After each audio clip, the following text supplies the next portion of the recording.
Id-dokument tal-vot il-ġdid fih tliet elementi ta' sigurtà li ssodisfaw kemm lill-Kummissjoni Elettorali kif ukoll lid-delegati tal-partiti, inkluż tal-Partit Nazzjonalista. Dan anke jekk il-Partit Nazzjonalista prova jqajjem dubju dwaru. Kien Beppe Fenekadami li tnejn wara nofsinhar flimkien ma' Rosette Take indirizzaw konferenza tal-aħbarijiet fejn pruvaw jixħtu dubji serji fuq il-kwalità u s-sigurtà tad-dokumenti tal-vot.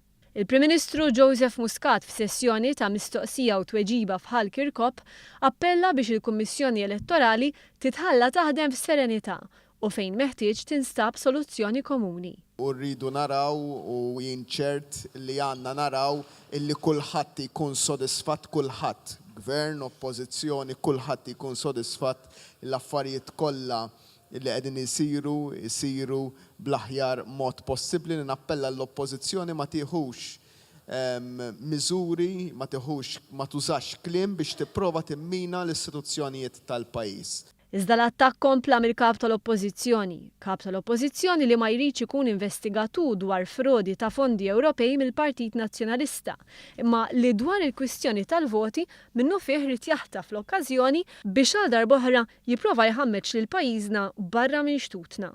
U rrid ngħid ukoll illi sejrin ninfurmaw anki lill-Organizzazzjoni Ewropea għas-Sigurtà u l-Kooperazzjoni biex ngħidulhom x'qiegħed jiġri hawn Malta.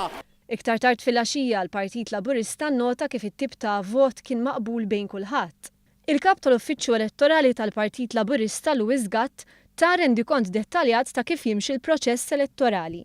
Spjega aktar dwar dan ukoll il-Ministru Owen Bonnici. Fl-laqgħa straordinarja, il-Kummissjoni Elettorali tgħidilna illi il-Kummissjoni tinforma l-pubbliku li l-medium ġdid introdott tad-dokument tal-vot li fih tliet security features issodisfaw kemm lill-Kummissjoni kif ukoll lid-delegati tal-partiti politiċi.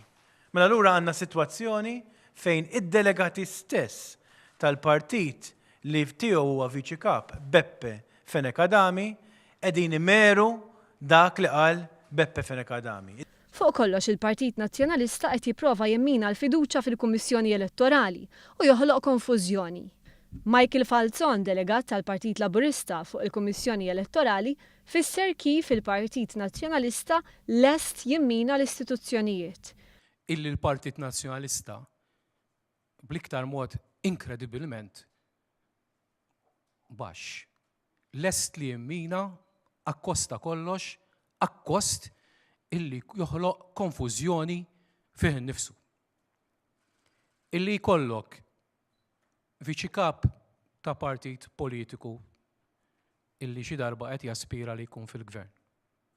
Illi joħroġ b'dat tip ta' attakki insensati li ma jagħmlux sens, kontradittorji ma' dak li qed jgħidu in-nies innominati mill-istess partit tiegħu innifsu, turi fl-im livell baxx spiċċa l-Partit Nazzjonalista.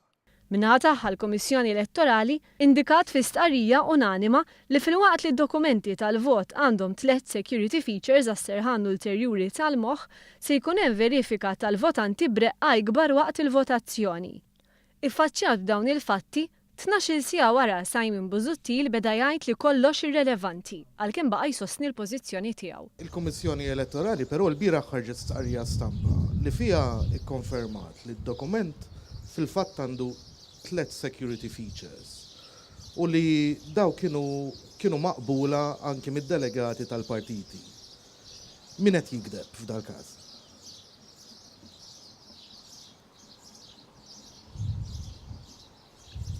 Ara, di mhix kwistjoni ta' gideb, inti għad li id-dokument tal-vot u security features kienu approvati miż-żewġ naħat. Din mhix kwistjoni li kienu approvati miż-żewġ naħat. Għax issa, skont Simon Busuttil, in-nies se joqogħdu jħassru l-vot bi-surgical spirit. Dokument tal-vot li b'sempliċi girfa tista' tobrox il-kliem li hemm fuqu, jew kellha bi ftit surgical spirit li kulħadd ikollu fil-kabinet id-dar tista' tħassar il-kliem li hemm fuqu. Intant il-Kummissjoni Elettorali fakret fil-provvediment tal-liġi elettorali li kull min ikun fil-possess illeġittimu ta' xi dokument tal-vot jew jiffalsifika, jimita jew jiddistruġġi b'erq xi dokument tal-vot jista' jinstab ħati ta' reat u jeħel multa u priġunerija.